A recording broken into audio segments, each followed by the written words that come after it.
Perkenalkan kami dari kelompok 7 yang beranggotakan, 1 Tangguh Pratama 23070203722, 2 Nabila Febriani 2.307.020.373, 3 Sintaina Nurfahila 2.307.020.374, akan menjelaskan cara penggunaan aplikasi Excel, mata kuliah komputer akuntansi. Kami menggunakan perusahaan Mitsubishi dengan pada tanggal 31 Januari pada tahun 2025.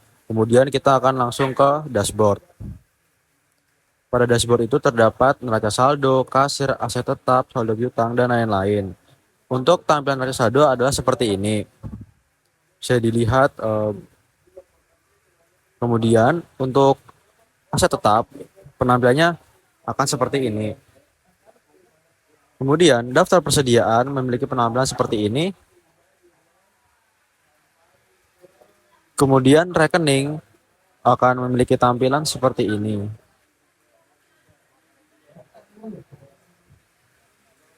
Kemudian pada daftar transaksi masih kosong karena belum ada isinya, jadi penampilan seperti itu. Kemudian terdapat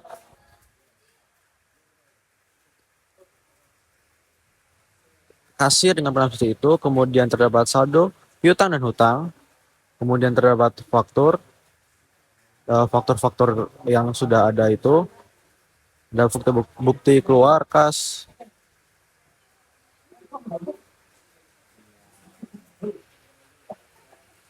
Kemudian terdapat faktur bukti kas masuk. Kemudian terdapat faktur penjualan tunai.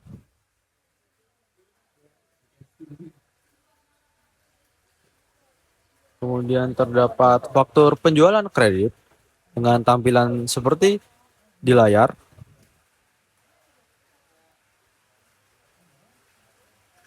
Kemudian terdapat faktur penjualan tunai. Ada faktur penjualan kredit juga. Kemudian terdapat bukti memorial yang berisi bukti-bukti dari segala transaksi. Kemudian terdapat pinjaman yang memiliki tampilan seperti ini. Kemudian terdapat kartu persediaan dengan tampilan seperti di layar.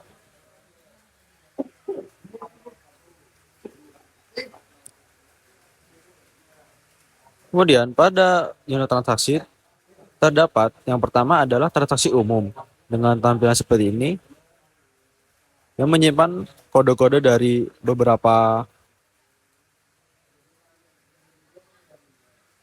Kemudian terdapat transaksi penyesuaian dengan nomor bukti, tanggal, dan keterangan yang berbeda-beda. Kemudian pada jurnal terdapat jurnal umum di mana kita mencatat segala uang yang masuk dan keluar. Kemudian terdapat jurnal penyesuaian. Kita menyesuaikan uang yang telah masuk berdasarkan kode-kodenya. Kemudian kita masuk ke buku besar. Pada buku besar dapat penampilan seperti ini.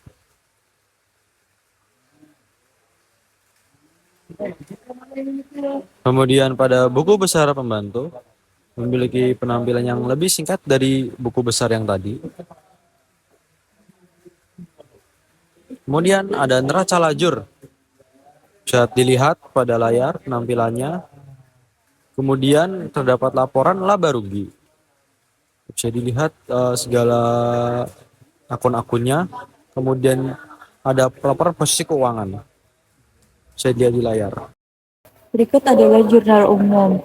Di sini tempat untuk mencatat semua transaksi. Ini adalah contoh bagaimana menambahkan transaksi.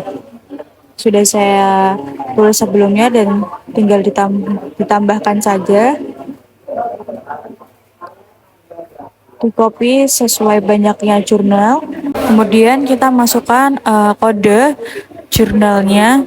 Karena ini adalah penjualan, jadi jurnalnya itu menggunakan cash in bank, sale of merchandise, kemudian cost of goods sold, dan merchandise inventory.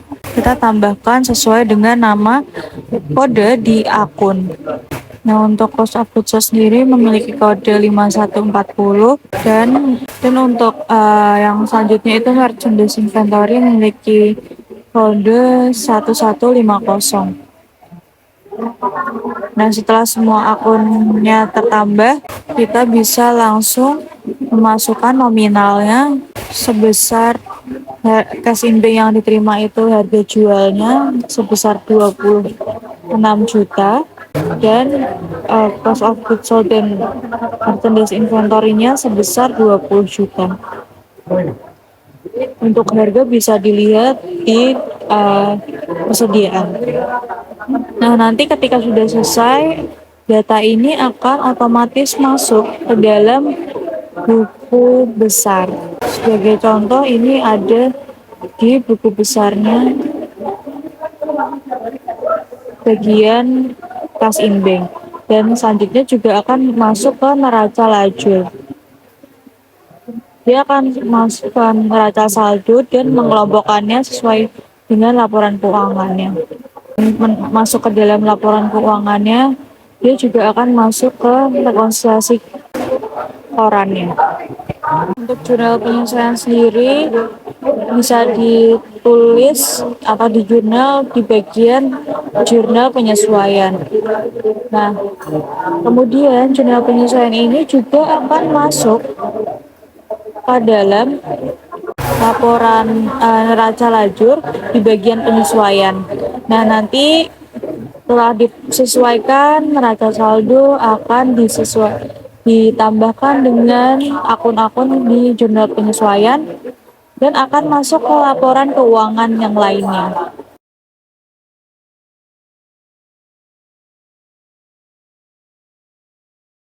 Oke, di sini selanjutnya yaitu masuk ke menu faktur, di mana ada faktur bukti kas keluar, faktur bukti kas masuk, faktur penjualan tunai, faktur penjualan kredit, dan adjusting journal untuk jurnal penyesuaian atau bukti memorial. Dengan pemisahan ini, setiap transaksi dicatat di tempat yang tepat sehingga memudahkan pelacakan, rekonsiliasi, dan penyusunan laporan keuangan.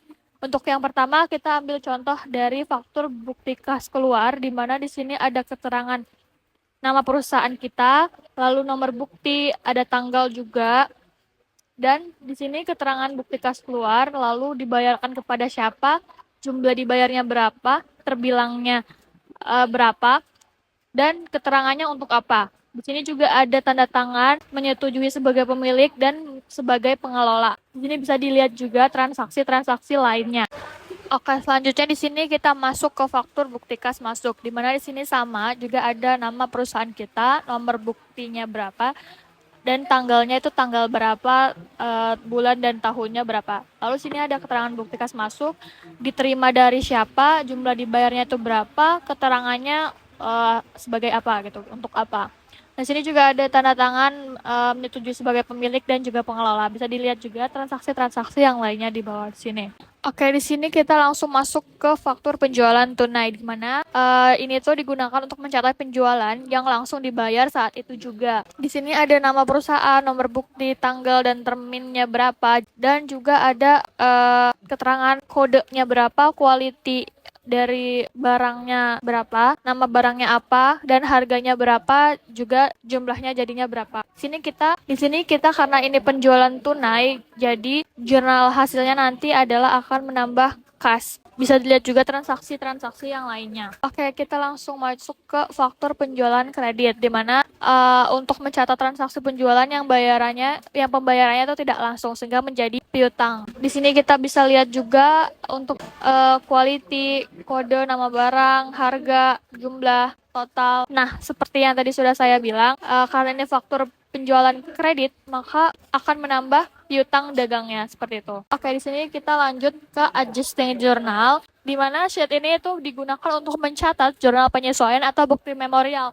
Contohnya di sini ada pencatatan beban-beban dan juga pencatatan penyusutan aset seperti itu. Selanjutnya kita masuk ke menu kasir, di mana di sini digunakan untuk mencatat segala transaksi penjualan tunai. Contohnya di sini adalah penjualan tunai pertama, lalu ada tanggal berapa di hari itu, ada nama barang. Di sini kita nama barang itu sudah otomatis menggunakan drop down, lalu untuk harganya juga udah otomatis karena terkonek dari persediaan, lalu jumlahnya juga otomatis jika kita sudah menambahkan secara manual banyaknya berapa. Setelah itu kita klik tombol tambah, dan akan otomatis terinput di tabel yang di tengah sebelah sini. Ada nomornya transaksinya itu keberapa, tanggal berapa, nama barangnya apa, harganya berapa, banyaknya berapa, dan jumlahnya berapa. Nah, untuk di atas sini ada grand total, bayar, dan kembali, di mana grand total ini ada terisi otomatis, dan untuk kembali itu akan terinput otomatis jika kita mengisi manual di tabel bayar. Jadi tabel bayar itu adalah kas yang dikeluarkan atau jumlah uang yang dikeluarkan oleh pembeli. Lalu akan muncul otomatis kembali berapa. Setelah itu, kita klik tombol simpan untuk menyimpan transaksi. Namun jika ada kesalahan input, kita bisa klik batal.